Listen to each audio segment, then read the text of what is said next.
about the Jax, but that can come a little bit later in the draft here. What are BLG going to be looking for? If you're just trying to look for a snapback, you could go for, again, the Xin Zhao, but honestly, I know Varus is strong. I really want to make sure that Xun gets a champion that is going to be kind of front and center when it comes to engage for us. I mean, it could be that they see a couple of Wow. What? Because they know, okay, this is a really interesting gambit. We're going for first pick Karma because Neeko is up. And Vampire has been a good Neeko, but whatever lane that Viper and On have up their sleeve to try to beat it, I think is going to be significantly interesting. Honestly, if they give over Varus Neeko to try to play something like Karma MF, I'm down for it. Karma Ezreal is like the pairing that I always go with for Ezreal. Oh, we're remaking draft. God damn it. Okay. They know they're trolling. Don't laugh. Do not laugh, Viper. This is not funny. I don't want to go through this draft again. It's kind of funny. It's kind of funny. Listen, hey, you're not allowed to say anything bad about... You can't do that to BLG players right now. You're paid off. Be nice.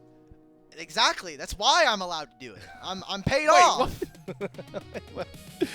I'm confused now. All right, well, so I guess we're probably just going to reload the draft, and I think they're just going to pick Varus. I think that's what's supposed to happen here. Maybe I'm falling for hover. I think we are first picking Varus. I agree. Yeah. Okay. Hey, Viper Varus, sign me up. Sign me up. So the trade, I feel like it's going to be a Varus Misfortune game, then. I think that's our AD carry matchup. Yeah, probably. I really don't want to play MF into Varus, if I'm being 100% honest, but if it is, again, Sivir, always an option. I think I'd rather play Sivir into Varus than I would the other way, or yeah, I'd rather play Sivir into Varus than I would MF. So hopefully Vampire or Viper and Gala pick the same, or on the same wavelength as I am here. But yeah, there's nothing to do now. See, this is not fun anymore. See, told you. See, Balulu is now mad. This is now mad. I didn't disagree with you. It wasn't fun. I just think that in your contract stipulations for the BLG glaze, like, you can't say anything bad. Like, it's in the contract. Besides, how can you ever stay upset when you got this little face? How cute that is. I'm trying to think how I think. I'm trying to theory predict the rest of this draft. So Varus, I mean, Vi isn't that great, but like Varus Vi Ahri is really fun at just blowing one person up. I hate Vi Ahri. Once the Vi and the Ahri nerfs came through for both of these champions, yeah, it's not as good anymore. It was dead in the water, and Vi doesn't do very well in 1v1 skirmishes in the river. So saw that with the JunJia earlier. But as we are getting ready for draft, for folks at home that are maybe just joining us or they're coming back from break, we started the draft, and then there was a first pick Karma, which meant we had to restart because Varus was let through, and can't have that happen. So we're kind of waiting, and we're having a little bit of fun here. The least favorite part was you were starting it. I could see like the hamster wheel in your head.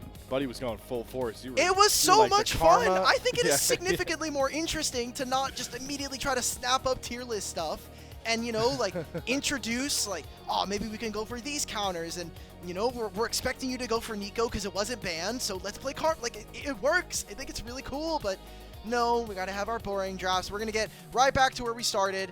Akali is the third ban. Just pick the Varus and let's just get to the real part of the draft now. Yeah, let's no toying around. All right, there we go. Viper Varus. So Xin Zhao, I think, is the obvious pick. Where does JDG? Do we want to mid jungle pair up early? Maybe. Maybe. I mean, Xin Zhao you could just Varus take Xin Zhao. Or Xin Zhao Azir. Could be Xin Zhao Neeko, right? We were talking about this champion still being available. They're going to go for Ambessa. I mean, yeah, sure. There's no Rumble. There's no Renekton, no Gnar. So it makes sense. All the bad matchups are gone. You could pick Sion here for Bin, and it would be okay. But Kassante's also fine, but Cassante does have a little bit of a tougher time in the laning phase compared to the Sion. Ambessa used to be the counter, but then we got closer to Worlds, and some of the Ambessa nerfs brought her back down. And I remember seeing a stat like, even as the most picked counter into Sion. Sion still had something like a 55% win rate into it, which is crazy. Okay. That's probably why that champion was OP during that tournament. So we're going to see BLG, again, let's revert back to classics, give Shun an engaged champion. We're going to give over and grab ourselves the Sion, or the Pantheon and the Sion. So not bad. All right, so you got pick potential versus kind of looking for the big classic vampire team fights. That's how these comps scream out to me so far. Where does JDG go here, though? I think they just have to take a jungler for JunJia. I don't think there's anything else that would really scream out. Unless Gala, no, I think it's gotta be jungle, right? I think it has to just be Xin Zhao. I think we just have to pick Xin Zhao here and get it over with. This champion gives too much value, and he's just too much of a good skirmisher. Like, he's one of the most broken AD junglers that isn't named Jace right now. So instead, there's that matchup that I was talking about. We are gonna have Sivir into Varus here. And that just means that JDG will have a really potent 2v2. Now, I want to posit that this Pantheon can be a flex. We've seen On play this champion before. There is potential for them to look for it. We'll see what happens in the second phase of bans. JDG immediately go for the Alistar. This also, I do, another point to Gala picking the Sivir. Like, you see the Sion. I think a lot of, like, how overpowered he is right now, you have to find an answer for him. Sivir, later in a game, will find a way to churn through a lot of this health farm. So you do have that factor relied upon. Viban, okay. Are they? Maybe you're cooking. Maybe they're about to, like, if they have Xin up and they're fine sitting on the Pantheon, that's the turn, right? That's the little heel turn. Yeah, it could be that. Or if this mid lane champion from HongQ is a bit more on the mobile side, I do think we could actually just see a Bard. I wonder if BLG are going to give on counter pick in this instance. Those are the kind of two that I'm looking at right now. We'll see what exactly BLG, if you are going to continue on that jungle spree, I do think you need to be looking at Xin Zhao. Instead, we're going to go for Nocturne. Okay, so they're inviting this. I do think that they know that JunJia is going to be reaching for it, so what else are they going to grab? Also, what is the mid-mage going to be? I do think that Anivia is crazy disgusting here for HongQ. Yeah, I mean, Pantheon, Sion gets caught up in all that. It can be a real deterrent to a lot of the BLG comp, and also a reliable scaler. But yeah, Talia gets through. I think Talia Pantheon is just always such a reliable comp, especially, again, how BLG like to play, like the full court press style. Knight and Shun can show up in any lane, anytime, whenever they want together. All right, Talia's going to probably get locked in. I do think that now you have to say, like, are we going to play an Enchanter, or are we just going to play Bard? Engage is fine, but I'm not really happy about it.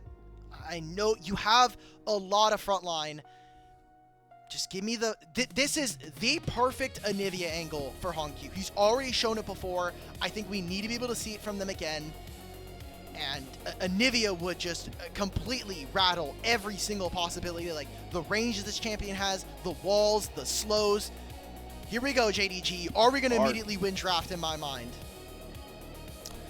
I mean, if HongQ can, get through the early stage, and then, the threat of, like, this Pantheon, like the pick potential with Tempered Fate and a Pantheon, is he scared of that? Is he scared of that threat? All right, the Anivia's not. It's going to be the Ahri. So a lot more maneuverability. I will say that is nicer into, like, the threat of a Bard, Pantheon, and a Talia, right? Like, all those mobile mages. It is kind of scary staring down that comp. Yeah, I just think that the wall is such a broken ability. We won't have time to talk about it in this game because this is not here, but yeah. All right, BLG, they have a composition that is going to be a little bit lower on the max cap of damage, but they have a ton of bursts coming in and good ways of picking them out that aren't direct crowd control, especially if On's Bard is going to be maximal. But for JDG, I think this is such a clean team fight to play. On the Hunt is going to be massive here for Gala, and as long as you play these lanes out right, I think the solo lanes have a lot of priority early on for JDG. So the Super BLG fan is giving JDG a Game 2 draft win, which would set them up for sweeping out the team that is the only remaining Team Group of 10 left undefeated, and double their losses. on the entire game losses on the entire year. Wow. We are set up for some fun once again, especially if game 1 was any indication. It took everything out of both these teams, for mainly JDG to come out with that win and BLG to keep that game alive. Could this be a huge, fracture into the LPL Split 1 in a single game of League? We'll see if JDG can do what many thought was not possible as we head back onto the Rift for game 2. And it might be in the home arena, but there are BLG fans all over the Beijing home ground. So it might be in there, it might be comfy, might be cozy, but you are in enemy territory right now as JDG. And BLG, they got a lot of fans watching. Would be a big disappointment for them. Again, undefeated here in series at 4-0.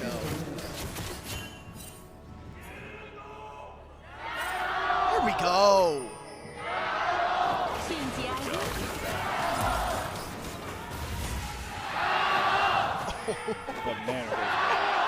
Oh! Look, at least the JDG fans were not, bullied out of making their Jios. So good job to the crowd leaders and squad leaders for getting that down. So let's take a look. Again, solo lanes here. I think you have the ability to play make a little bit more from JDG. We talked about Sivir in that last series, but I think that you can definitely make a big movement here in this 2v2. So we'll see what ends up happening between all of our lanes. And both junglers are pathing away from the top side, so could have some potential here for a little bit more explosive action. Jungle paths, once again, top down. But unlike last game, it's not two power farmers looking for their ultimate to come online. They definitely can't. We could see some skirmishing come a lot earlier, especially like you talked about. How starkly different it feels BLG can play early on too, when Shun has that playmaker, CC initiate like this Xin Zhao. So we'll see how much more they fall into that classic full court press everyone likes to mention when they say the Bilibili moniker. Damage coming in from Knight. Also, today I learned that you can use Sivir Spell Shield to block Arcane Comet. It makes sense, but it's such a small, negligible amount of damage a lot of the times. It's not even usually worth trying to Spell Shield. But I remember when you got mana back for shielding a spell on this thing. That was broken, and that should never have been in so this kit, but whatever. It was so broken. Bard or On's already making some movements. Now, there's no vision around HongQ. This could just be an early summoner spell. Oh, no unworked ground there, being able to deal enough damage to HongQ, but you could look for something here. Going for it. All right. A little slow. Charm from HongQ full range. Gets the electric proc on a Knight and gets out of the seismic shove. HongQ gets a solo kill last game early levels, and now he's besting a nice little gank angle.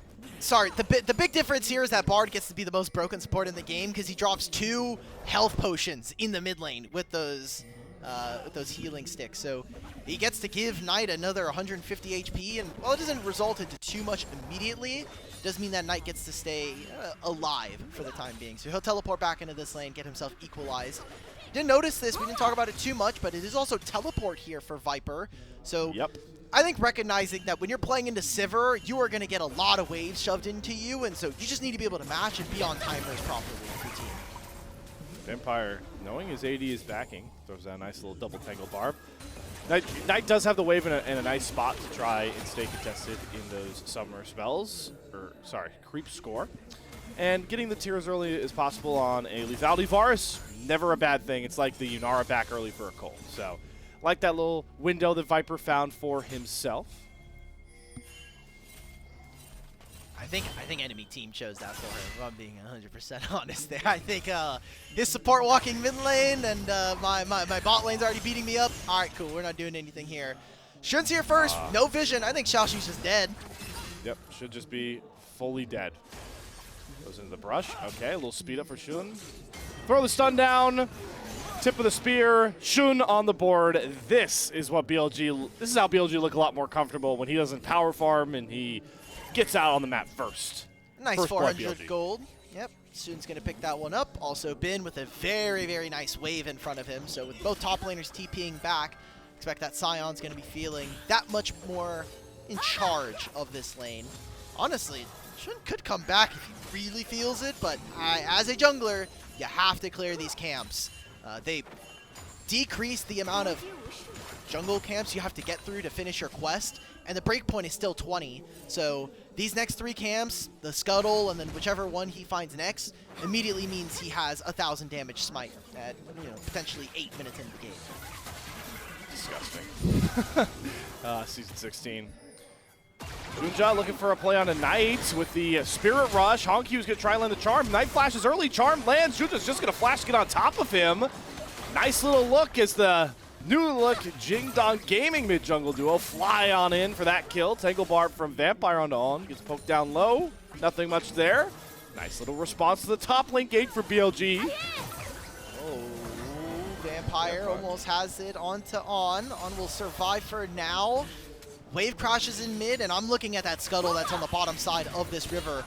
If JunJia can get access to this, that is almost level 6 guaranteed here with his him finishing Krugs. He has priority from bottom lane, and while HongQ doesn't have first move, I think this is a very real objective we should be playing for. On also took a recall, so he's going to be late to this. Still, though, how worried are you about Knight falling again early in the lane? I mean, we said it was one of the worst night games we've seen this year. I know it's a pretty high bar. The Azir game was pretty bad, I'll be honest. Okay, all right. And he gets it. He gets level 6.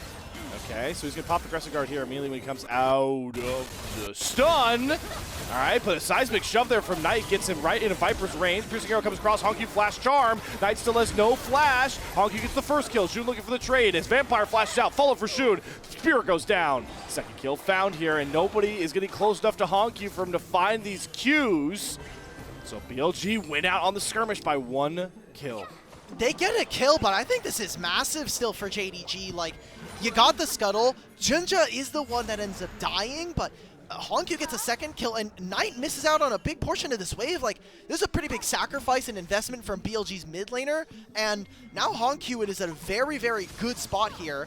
This is exactly as we set up. Priority from bottom lane. He wins the smite as well, and while we missed out on portions of this because of the feed, there is very little damage here. I think the fact that he kind of pushed him back into Viper is the kind of the linchpin for that play. Knight gets taken down again. I mean, HongQ is in a really good spot. He could finish his first item before Knight does, and that opens up a big can of worms for the next coming objectives. Yeah, the first item sprint on both sides to look out for. HongQ, aptly pointed out by you all. And then Shun. Look at the inventory. Just look at the inventory. I've lost chapter versus Merc Tread boots, and like, no magic mantle boots, a glowing mode, and a tier. This guy does no damage right now. Yeah. Shun, though, I think will be able to get to that Sundered Sky as quickly as maybe HongQ can get over towards his first item. But like you pointed out, JunJia is also not far behind that bell curve. So HongQ, again, in such a marvelous position against the biggest test he can get now that he's in the LPL. And this is big shoes, right? Like, not only are you replacing Scout, who obviously didn't have a great year last year on JDG, but you're also an LCP import. I know a lot of people, I made this mistake last year because of the region changes, but a lot of people still see LCP as, you know, a region that doesn't usually get a ton of respect internationally, and we've had mixed success here for imports from that region historically in the LPL. People will look to Karsa, but I think a lot of people also look at players like Doggo, who didn't have a great time in the LPL. So as HongQ especially, you're going to have a very big magnifying glass placed on you, whether fairly or not, to perform well. See how he can perform in this next skirmish. On's going to flash, Chains of Corruption, beautifully layered, Grand Starfall, but a charm from HongQ gets Shun immediately out of that Grand Starfall before you get the stun down. Double seismic shove comes for Knight. JunJia takes the portal out. Vampire's fine. HongQ's trying to hold down the front line as he now takes the portal through. Gets the charm onto On. Has one more Spirit Rush charge. No stun's going to land. So many low health bars once again. BLG looking to try and capitalize. Spear's going to go wide. Vampire's bringing the wave up. Knight going to herald in some rocks, try and find some poke damage. Gala going to spell shield, nothing. No stun comes across. And with the wave cut down, this 4-on-4 fizzles out. Oh, Nothing else happens here. Not a ton of summoner spells. That was a really, really good engage there. I mean, on finding like a mega long-range Q into getting the Varus chains on top of that, that should have been a kill there for BLG. It's unfortunate that it didn't connect. Maybe if they were just a little bit more ahead, maybe if Knight had also not been 0-2, that turns into a play, but fortunate or not, JDG ended up surviving that, and a lot of map movements. We're dropping waves across the board, and it is still just compounding here for HongQ. This charm from this Ahri is so big, man. Like, this is massive, and I don't know if HongQ meant to do this on purpose, but you are a really strong Ahri. I think this is just him inputting the ult and then just, ah, man, like I went in fine. And it just means that they all escape from this play. Not necessarily a bad thing, right, too. He Sure. could have found a kill, traded, maybe like trade to shutdown if he picks it up. So everyone living is not necessarily a bad thing, but it does have BLG out a bit ahead in gold, about a couple hundred. And now the fun can really start to begin, all because we have Dragon and Grubs both up at the same time as some of those first items are coming through. Sundered Sky done. Oh, hold on. Oh, the execution. All right, I forgot. Sorry, top players play Ultimate Chicken. Yeah, he played up. He pressed the Soul Furnace, and I get it though. I think Xiaoxu's being a little bit cheeky because there is a Bramble Vest completed by Bin. So if he attacks him, it's gonna get turret aggro. I get it, but Soul Furnace again, very OP. Basic ability.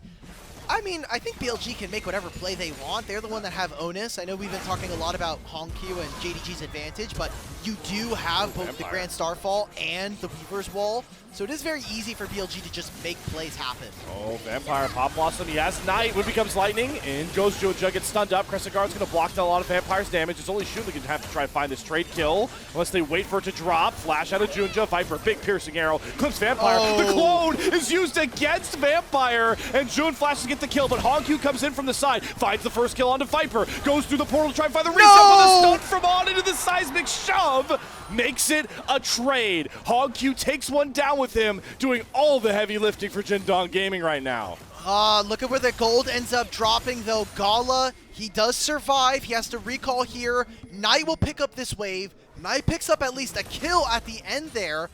And then it's BLG losing out gold onto Viper and onto Shun. I think that that's an okay trade for them. It keeps the gold still in a very similar position. This engage from Vampire was as good as it was going to get for him. I think it's a hard corridor to fight if you are JDG. You're having to wait a really long time as Ahri is coming all the way from the river. And you're asking, Viper can just throw down spells. Good damage here from HongQ. Maybe expecting that Viper would flash.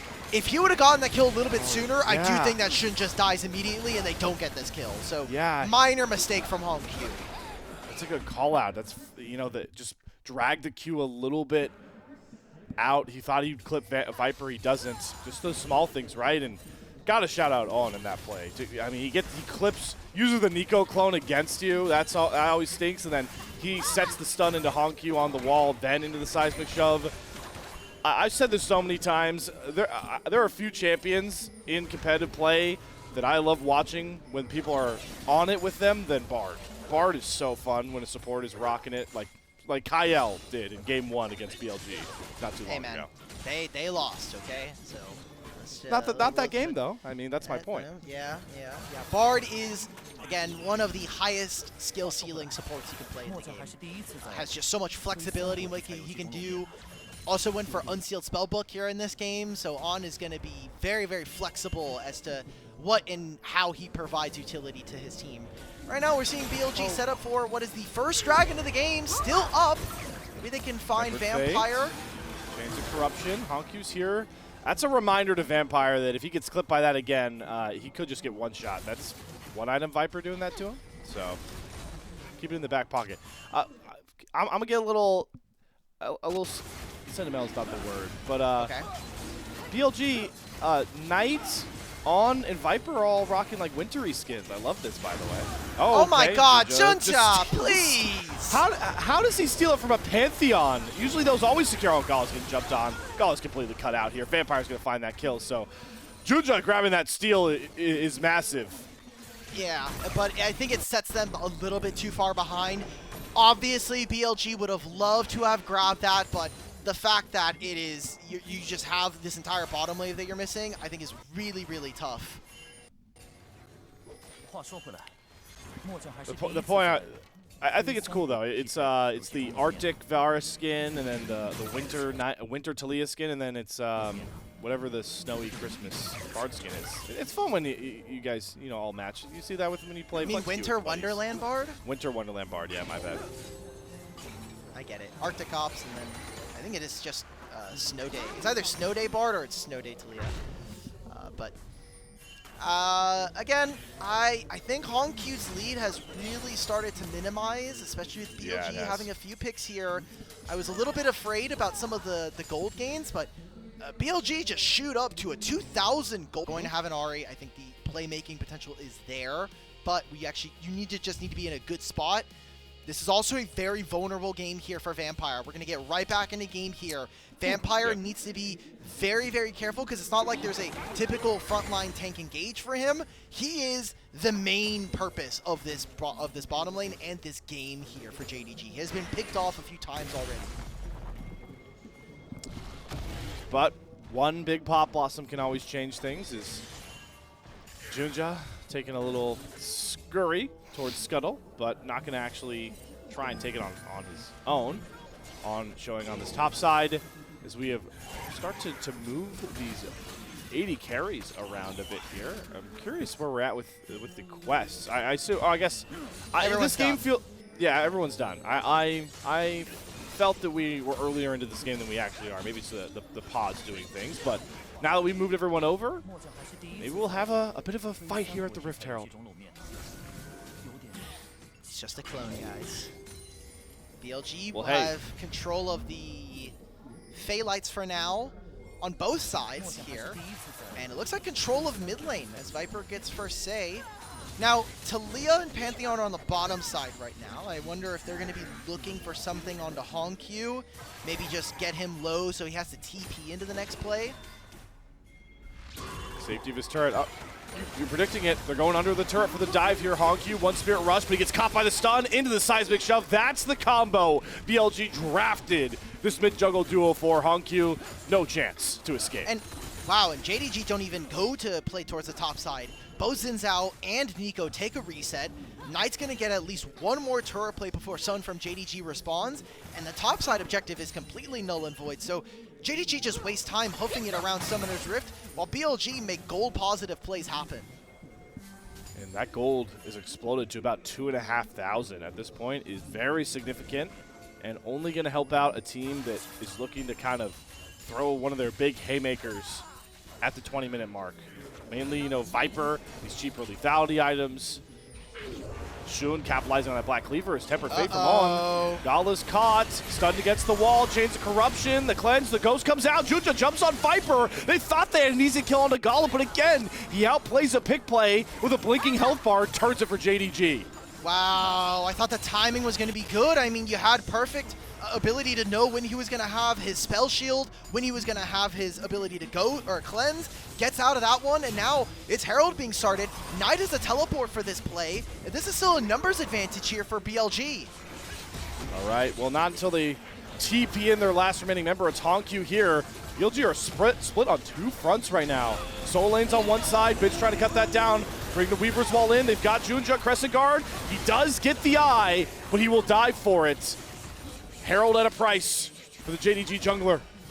I thought that was very adorable because JunJia obviously gets the smite, or sorry, it was HongQ who got the Rift Herald, but Knight did not have to seismic shove him into the eye. He could have let him not catch that one. Vampire! Two-man pop blossom on the Knight, gets the Tangle Bard, but where's the damage? Xiaoxu cannot get on the Knight, and now Vampire's just dead. Too audacious of a look, and it could cost more. Oh, the seismic shove canceled. Xiaoxu has to publicly execute into all of the team. HongQ here for the cleanup, though. They go 1 for 1. Top laner for mid laner. Still, JDG on the back foot off of Vampire's overextension. How much more can he find? I mean, he has Flash right now. Could look for like a Flash engage. Wait a minute, Shun that wants the Flash engage, thanks to the Vampire Knight alley-oop. Well, the game has completely blown up now because we were just talking about them making a play on bottom side to catch out HongQ underneath that turret. They got the entire bot tier 1, and somehow BLG are now up almost 5,000 gold here. This engage from Vampire, where's the rest of the damage? Like, Sivir's in mid lane. Ari cannot walk into this fight. Great job from On to stop him from walking in. And then now it gets, because of Vampire, Xiaoxu dies. HongQ ends up falling afterwards. And this is basically the game at this point. Definitely the game if we come back to live and Yep. Vampire's dead again. Okay, we're going to game 3, ladies and gentlemen. It's a 9-game day. All right, this is a insurmountable lead. No sugarcoating it. Herald dropped to mid lane by JunJia. They're trying to fight for the second dragon of the game. Can JunJia steal another one? That's really the only option he's got in front of himself. But Tempered Fate is going to grab his mid laner, and he has to flash out of a well-placed side shove from Knight. Spirit Rush out for HongQ. He has 2 more charges. JDG looking for a turn, but not going to help when HongQ's charm goes wide. 0 playmaking left here for JDG Gaming, and they don't even get the mid-tier 1. BLG are sitting in a spot where they get that dragon, they already have a gold lead, and now they're winning on side lanes as well. You already have to be worried about having a Talia, having a Grand Starfall happen to you. Oh, this is how they caught out Ego. Okay, so just really good play, good ability for them to try to answer that, but who is catching or stopping a Scion on the side lane from JDG? Because for now, all Ambessa does is go even. But Bin's up 1,500 gold and is going to continue to scale here in this game. And HongQ, he went from almost solo killing Knight to now giving up that 2-kill advantage he had early on, trying to play to the other lanes, trying to help out his bottom lane here. JDG, they started off so well, but have just trickled more and more gold over to BLG. And now Bilibili find themselves 5,500 gold up, and with almost every single standing structure that is past the tier 1. So how much are we back towards normal BLG games we've seen this split? Because I know you're mentioning a lot of JDG mistakes, but how much of this is also kind of BLG rounding back into form after a wacky game 1? All I'm saying is that Shun got off of a stupid tank champion that just walks around the game and they're starting to win. Just let the pattern be there for you guys. Exactly. He is a massive front in this game. 2 items already and has the Black Cleaver finished. He's going to be walking around. I wonder if he just finishes Death Stance here because he has the sigil. Oh, this is not going to be Death Stance. This is going to be a GA. So GA third. This guy is near unkillable. JunJia's only just now finished the Black Cleaver. So right now, BLG are just looking for this last mid-tier 1, and they can kind of make the same play, maybe go for a Baron afterwards. Anybody who steps up on this wave, there might just be a Weaver's Wall behind them. Still trying to defend it. Knight off to the side, looking. Crystalline Overgrowth going to be claimed by Viper. Nice little auto to get in there. But remember, it's a Pantheon and it's a Talia. You are never truly safe on these side lanes.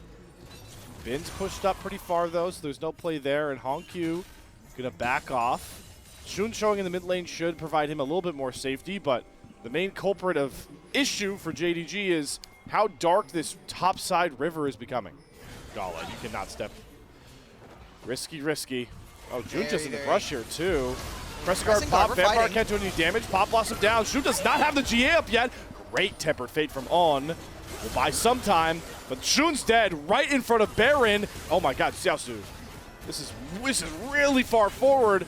I guess he just takes up enough of the damage. JunJia, Exhaust has come out from On. He also uses the Mikhails to get rid of the slow. What can JDG get off knocking off the BLG jungler? Oh, wait a minute. They get just barely enough vision there.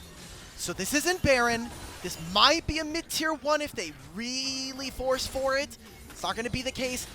I know I was saying that this is kind of over for JDG. The only way they win this game is if they get Gala to 5 and maybe 6 items, and he just rips apart a team fight. That is always going to be a potential win condition. But with how fights are looking, with how BLG are spreading the map thin against their opponents, it gets tougher and tougher to kind of get around that line of thinking. And honestly, the 15 minutes in between the start of the game and now was not very inspiring from JDG. So still, they have the ability to turn this game. And what a statement it would be to, in the first round robin, not only do you stop BLG from ending it undefeated, but you also hand them a 2-0 loss at that. as we look at this replay, I mean, this is just a good start here for JunJia. Like, yes, the TP I think is a little forced from Xiaoxu, but they know, like, we need to be on this side of the map. We need to look for fights. Sion can always join faster with that ultimate. You do kind of, you know, Vampire does flash Proto Belt to ult, so he's not going to have like a super big flash Pop Blossom for a third Drake up in 30 seconds, a Baron now available, but I'm glad that you pointed out kind of a reoccurring thing we can go back to, which is Gala's Sivir items, like which ones are going to start to come through here. He's at 3 now. I assume with the cloak, he's just trying to get that IE. 4 is a pretty big point for Gala, but still feels like it's a ways away. He is really far ahead, by the way. Like, I know Viper just now completed his third item, and both of our 80 carries have cashback, but 8% of like a 3,100, a 3,200 gold item is way more gold than you're going to be getting from any of these lethality spots. So, good use of the Proto Belt to dodge out on the Tempered Fate there. Dragon is being started, and no Proto Belt, no flash, no heal available here for Vampire to make a big Pop Blossom. It's not something JDG really need to panic about. It's just the third Drake of the game at 25.5 minutes, so we're not even at soul point. And like you allocated info to earlier, they really want this mid-tier 1 turret. Crystalline Overgrowth going to help Gala out to knock that one down. TP's coming from behind, though. Bin wants a flank with his Bin-esque shield, but it falls flat, and that gives Xiaoxu some time to collect a lot more gold back, too. We're getting 2 turrets here as JDG. I like the movements. BLG's gold lead is starting to subside now. This is some of that macro that we had a little bit of questions about. With no third dragon in their hands, BLG are nowhere near potentially getting a soul.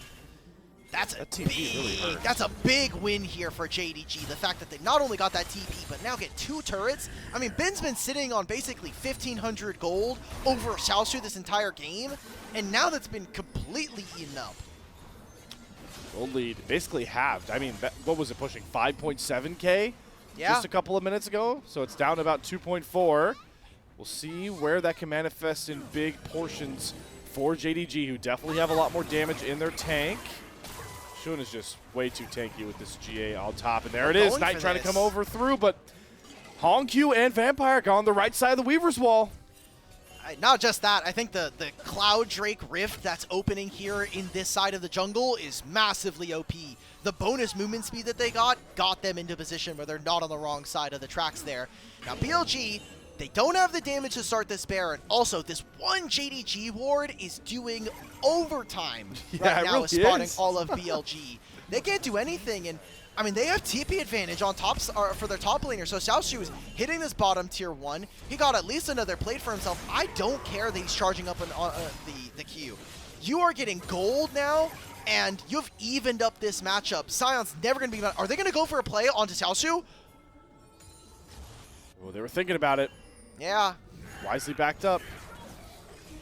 It's more pro macro play, right? Like, we went into that pause saying, Xiaoxu and HongQ, like, you have to be really aware of who is on vision whenever you take these sideways. And right now, Xiaoxu's done a pretty good job. I think HongQ got caught once.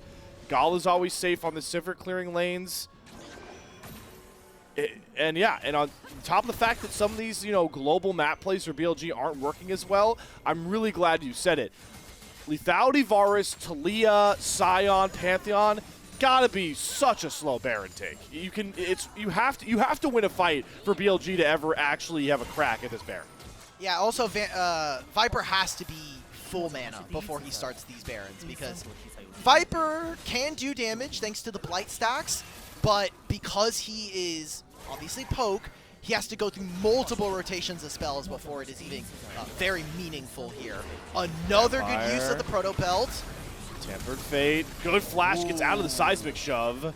But again, it's never good when you're engaged. Your engaged player is losing his critical dash abilities. And another turret goes down. I mean, they're going to use Grand Starfall in the Weaver's Wall. Yep.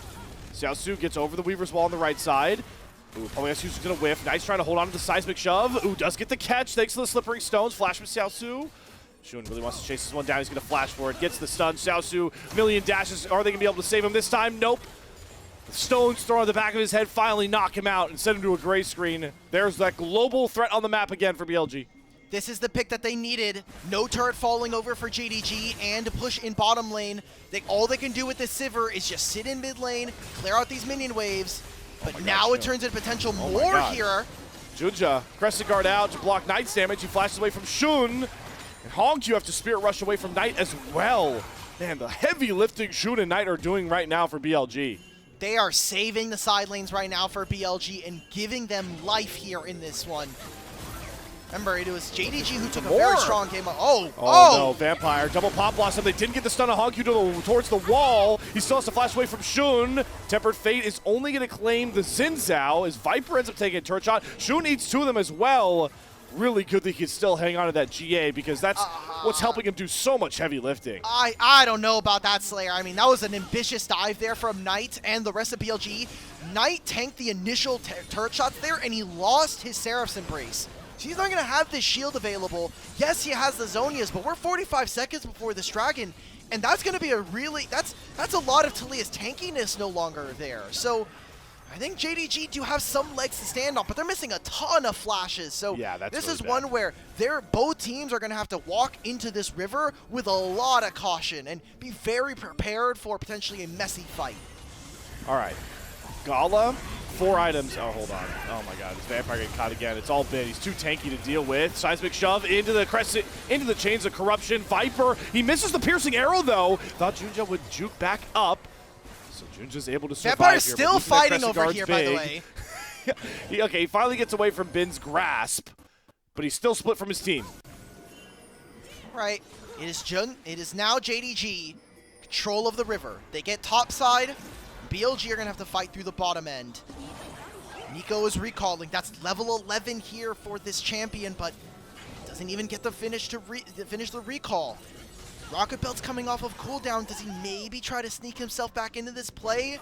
JDG are going to have to play this 4v5, and that's super dangerous. They're not going to even go for it. They're going to just let Ahri finish this side lane, can teleport if they really need somebody. Looks like both sides are going to back off, finish their recalls, get their items, reset before we come into this, and I do think that this advantage goes over to BLG. Gala, what really helps that stall is the Gala with that Sivir just sent a wave up towards the tier 2 turret. Someone has to respond to. Gala, good jukes around the Tempered Fate, but he's starting to get cornered. JunJia and Vampire are going to protect him well. All getting poked down. The Sivir really starting to shine with some of the damage on these bouncing blades. Shun, though, going to jump in. Great spell shield from Gala. Not going to get stunned up, but he does get poked down. Still can cut down the wave. Down to about 25% HP. Good trade again from Shun. But I love the cycling here from JDG. One member takes a recall, the rest of them will stay, and they will push out on the map. Doesn't matter. Gala's going to stay. He does have red buff, so the health regen is fine. It's whether or not, I love this, let him auto-attack. Oh my god, we forced the flash out from Knight. And Vampire, as a minion, is coming after Shun, but he gets tossed in the air again by Knight. Shun has a GA. It's buying him so much extra space. Will it finally pop it? Yes. HongQ is going after Viper, and he finds the clutch kill. Shun comes back up and immediately goes back down. Wait a minute! Xiaoxu into the background. HongQ nearly finds Knight, who goes golden. Can Gala step up to find these kills? Yes! The bouncing blades get it done. Bin has to use the Soul Furnace to get himself out, but JDG might have finally scaled into game 2. Oh my god, Xiaoxu, the top laner that we've been looking forward to see, makes a big play. Him and Vampire set this up and just annihilate BLG. Dragon will go over to them. It is now 2 apiece for both of these teams again, as we are here in game number 2. But a massive fight. We'll take a look back at this replay. I mean, Xiaoxu forcing the flash out from Knight. Vampire tries to get in, and yes, he gets bursted out, but Shun is on the wrong side, and BLG have no way of dealing damage in this fight. Again, another reason why the Xin Zhao champion is not balanced. How much damage can they actually do with Crescent Guard is up. 0 is the answer. And the solo lanes, I think, come up massive here for JDG. And you saw HongQ exploits the fact that Viper gets cut away from all of BLG. That's that front line again. What was the ending play in game 1? HongQ realm warping onto Viper alone. Could we see? We just saw that again in game 2. Oh my god, JunJia flashes after on, gets himself through the portal. It's a flash down. But look at Sivir finally step up. Bin's health bar is getting eradicated. Jun's going to stun on HongQ. Great Nice. stasis. Xiaoxu into the backline. Finds everybody. Oh! And the Pop Blossom is stopped by a great tempered fate. Everyone comes back alive, but Gala is ripping, roaring, and ready to punish all of BLG. 3 kills instantly. Shun to be chased out. Can JDG just look for the win? The sweep over the undefeated Bilibili Gaming right now. They don't have a minion wave. There's another one spawning here. I don't know why On is teleporting 5 feet in front of his minions, but another wave is coming soon. I'm looking at death timers. 30 seconds before Viper is up. And with all of these minions now pouring in, JDG must have 2-0'd. They gotta go for it now. If you go for the king, aim for the head. They're taking down the Nexus turrets with ease. Gala can delete these so simply. Odds gone. It's finally happened. BLG's undefeated split 1 ends with a JDG 2-0. No 5-0 for the first round robin, says JDG. Welcome back to our home arena. And I gotta say, that arena must be silent right now because there were BLG fan signs everywhere in those seats. JDG 2-0ing them. How is it that this is a team that brings BLG to their knees, but somehow loses to Invictus Gaming of all teams here in Group Ascend? Split 1 things, Alk. Split 1 things, but... God damn. Oh, wow. Look how fast that POW was. Holy... They're like, look, we saw the signs during the games. Yeah, I know. I just want to have a little fun with it. Just wait for us in playoff, boys. Wow, what a fantastic performance. And I gotta say, while BLG were definitely playing their hearts out, I do think that some of these drafts were maybe not giving them the best tools to be able to play, but especially in that game 2, that was more on the players than I would so say the draft. I think that BLG definitely weren't up to snuff here in these games, and JDG were playing incredibly in these team fights. I mentioned it a couple of times, but I think JDG had such amazing poise with how they played side lanes, how they recognized, you know, post 20 minutes, like oh, okay, how many times did someone like truly get caught? I think like Xiaoxu died on the bot lane 1 time, but even after that, BLG overextended on that tier 2 dive. They like ruined the pick. They were always respectful of the fact that Knight and Shun could show up anywhere to kill off one of them, and they never let it happen. They bought enough time for Gala to scale. They bought enough time for, you know, for HongQ to become such a menace on this Ahri. I mean, this is such an impressive 2-0 for JDG. I just love the team fighting from JunJia Gaming. They are showing such clarity of mind. I think the way that they execute on them is brilliant. And all of them really starting from the solo laners here, especially in game number 2. HongQ diving in with this Ahri. Xiaoxu eventually scaling in as this Ambessa and just diving straight in as a unkillable frontliner who also has a lot of backline threat was beautiful to see. And while Vampire still having to kind of tweak some of those engagements, that Pop Blossom was beautiful. That completely negates any of the bad ones we saw in that game. Yeah, and the funniest thing was it kind of got, it was a little anticlimactic, right? Because the Tempered Fate grabbed all of them right before the slam down came. It's still a winning fight. Like, the Pop Blossom was great, but it could have been like highlight reel worthy if On doesn't get that Tempered Fate off. Yeah. I mean, even with the Tempered Fate, they still lost the game. Yeah, I know. It's just like, you know, clippable. By the way, cinematic as things. you can see, the paid spot did nothing. Okay. Yeah. So let's Billy, double the money or my guy ain't coming back. All right. Listen, I have literally no choice to come back. Okay, I have to. The show must go on. I mean, like, I know. your BLG character. Yeah. I know. Yeah. I mean, yeah, that was a beautiful game. This is a JDG that I can be really excited for. All of last year, it was riddled with insecurity, honestly. Inconsistency is another word we really use for this team. And not only with the mid-jungle change, this new bottom lane is really exciting. And as long as they can keep, you know, this progress up, this is just, in my mind, just showing not only are they great team fighters, but you're still growing that in the back of your mind. That coaching staff from AL moving over to this team is really, really insane. Not just Tabe, but also bringing us Xiaobai. Yeah, good shout out. Amazing coaching staff. All right, Elk, obviously because of the way, as we get into some of these post-game stats, you know what's coming. Give me a player of the game. Give me a player of the series. Oh, honestly, I think HongQ deserves it. I know the first part of this game, I mean, he started off this game hot. The mid-game was a little bit weird just because BLG came through. I mean, look at this gold graph, man. Like, it's all BLG until the very end of the game where JDG get the gold lead. That's incredible to me. And again, HongQ was the man in the mid lane. He deserves player of the match and player of the game for this one. I mean, you go back to game number 1. I know Gala was incredible, and I'm sure looking at just the damage and his stats in this one, he is more than likely to gain player of the series. But yeah, that solo kill was incredible. It was. It was. It will hopefully live in highlight reels for First Stand, you know, MSI, Worlds, like us hyping up further splits. We will be seeing that time and time again. And yes, I mentioned those internationals because the statement JDG have made here is not only 1, BLG are mortal, 2, we can be domestic champions, but 3, and maybe most important, a series win like this from JD Gaming says we are coming back to those international stages.